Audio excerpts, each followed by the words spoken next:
Olá, querido amigo, querida amiga, qué bueno estar contigo una vez más para juntos reflexionar en la palabra del Señor. Estamos en el proyecto Revivados por su palabra en Isaías, hoy el capítulo 31. Antes de reflexionar en él, vamos a orar. Padre nuestro, gracias, querido Dios, por la oportunidad que tenemos de estudiar tu palabra y pedimos ahora tu sabiduría para comprender este capítulo y también para practicar sus enseñanzas. En el nombre de Jesús, amén.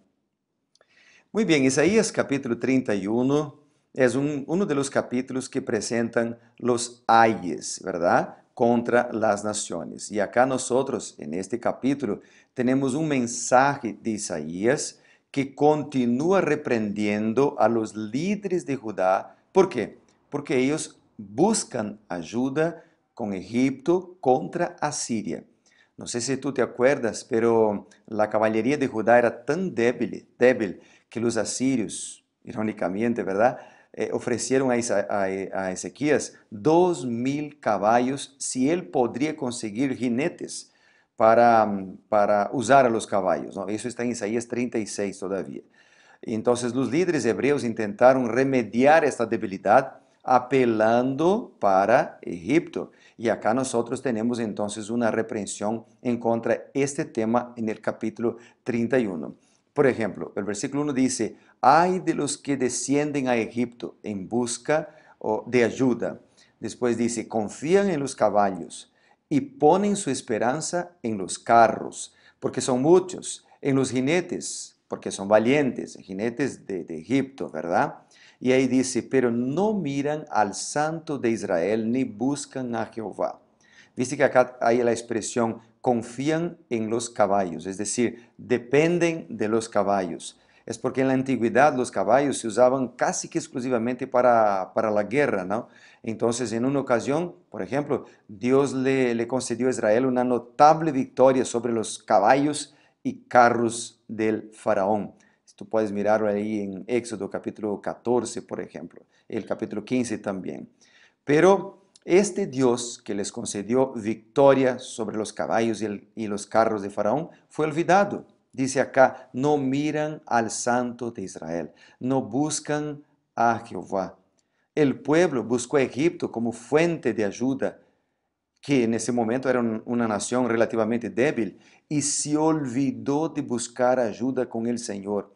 Pero no importa si la nación era débil o fuerte, el mensaje de Isaías en este capítulo 31, queridos, es que el pueblo debería poner Dios en primer lugar en su vida. Dios siempre en la vida de los israelitas, en nuestra vida hoy, en la vida de nuestros hijos, de nuestros amigos, Dios tiene que ser el primero, ¿verdad? Mateo 6:33, buscad en primer lugar el reino de Dios y su justicia, y todas las demás cosas que nosotros necesitamos vendrán por añadidura. Bueno, acá yo quisiera recalcar también el versículo 2 cuando dice, pero Él también es sabio, traerá el alma y no retirará sus palabras. Se levantará pues contra la casa de los malignos y contra el auxilio de los que hacen iniquidad. Bueno, acá hay digamos que un tono sarcástico en estas palabras, porque aquellos que buscaron ayuda en Egipto imaginaron que su estrategia política era sabia, pero Isaías les recuerda que solo Dios, solamente Dios es sabio. Solamente Él cumple sus amenazas contra aquellos que desprecian su palabra. Dios, solamente Él puede dar victoria al pueblo de Dios, la verdadera victoria. Y por eso en el versículo 3 dice, los egipcios son nombres, no son Dios. ¿Te acuerdas que los egipcios tenían un montón de dioses, verdad? Y el propio faraón era considerado como un dios. Y acá dice, los egipcios no son Dios. Sus caballos, carne y no espíritu. De manera que al extender Jehová su mano, caerá el ayudador, caerá el ayudado. Todos ellos desfalecerán.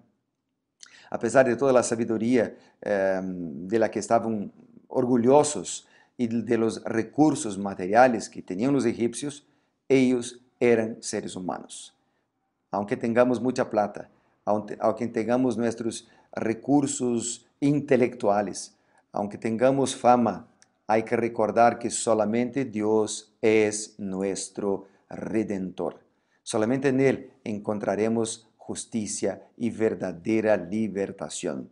Isaías enfatiza en este versículo y en este capítulo que la fuerza de una nación, que la fuerza de una persona, que la fuerza de una familia, que la fuerza de una iglesia no está en sus ventajas materiales, no está en sus ventajas intelectuales, sino en el vigor moral y espiritual de sus líderes, de su persona, de su gente.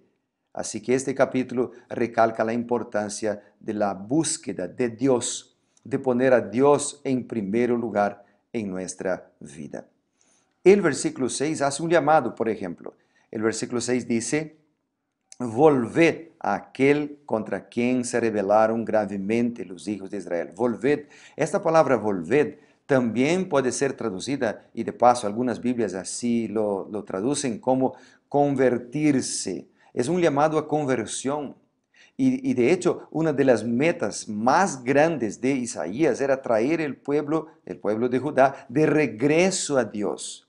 ¿Verdad? Claro, para salvar a la nación, pero también para salvar a las personas. Y a menos que abandonaran el error, tendrían el mismo destino que las naciones paganas, que Israel también, que anduvo por el camino malo.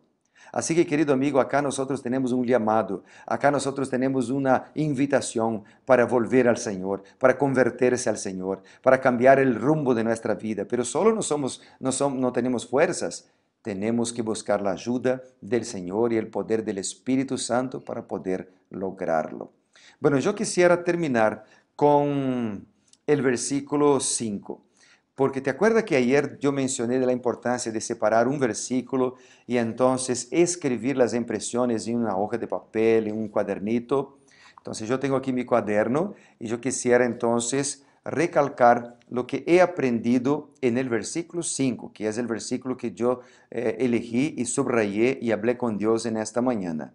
Acá el versículo 5 dice: como las aves que vuelan, así amparará Jehová de los ejércitos a Jerusalén, amparando, librando, preservando y salvando.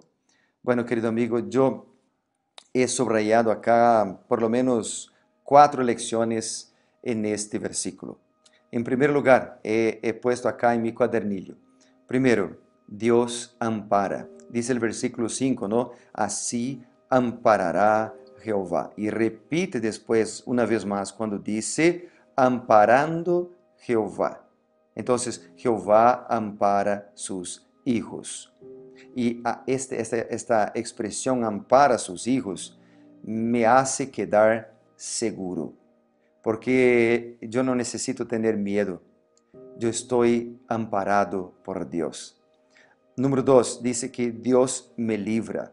Yo puedo quedar tranquilo delante de los problemas, de las luchas de la vida, de las incertidumbres de este mundo, porque Dios es un Dios que está dispuesto a librarme. Él cuida de sus hijos amparando y Él libra a sus hijos. Claro, tú puedes preguntar, pero yo oré y aún así pasé por problemas, por luchas, por dificultades. ¿Cómo explicar esto? Querido amigo, la mayor libertación que Dios quiere hacer en nuestras vidas es la salvación. Por eso acá en este versículo dice que Dios salva. Y esto me trae esperanza. Dios salva. Querido amigo, a veces es necesario pasar por el valle de la sombra y de la muerte para poder desarrollar la perseverancia, para poder desarrollar la fidelidad, para poder desarrollar la confianza en un Dios que cuida siempre de nosotros, para poder, como en el crisol, desarrollar un carácter firme y que confíe en el Señor, pase lo que pase. Querido amigo, Dios está dispuesto a librarnos del pecado, del poder del pecado, para que un día, cuando Él vuelva a esta tierra, Él pueda librarnos de la presencia del pecado. Y por esto, el otro verbo que está en este versículo es Dios preserva. Si Dios me preserva, esto me da seguridad. Seguridad. Entonces yo escribí acá: Dios me ampara, estoy seguro. Dios me libra, quedo tranquilo. Dios me preserva, me da seguridad. Dios me salva, me da esperanza. Vamos a poner nuestra vida y nuestra confianza en las manos de este Dios que cuida, que ampara, que libra, que preserva y que salva. Yo quisiera orar por esto en este momento. No importa dónde tú estás, no importa quién eres tú, no importa qué tamaño de pecados tú tienes, Dios puede perdonar, Dios puede cambiar tu vida. ¿Vamos a orar por esto? Querido Padre, bondadoso Dios, en este momento yo quisiera orar por mis amigos que conmigo oran y estudian la Biblia. Yo quisiera orar en este momento por los que están sufriendo. Yo quisiera orar por aquellos que quieren confiar en ti, Señor, pero tal vez tienen miedo o dudas en su corazón. En este momento, Padre querido, entregamos nuestras vidas en tus manos para que tú puedas cambiarnos, transformarnos, limpiarnos del pecado y ayudarnos a seguir adelante en tus caminos. Perdona nuestros errores, transforma nuestra vida, pues oramos en el nombre de Jesús. Amén y amén. Que Dios te bendiga muchísimo. Nos vemos mañana para ser reavivados por su palabra. Chao, chao.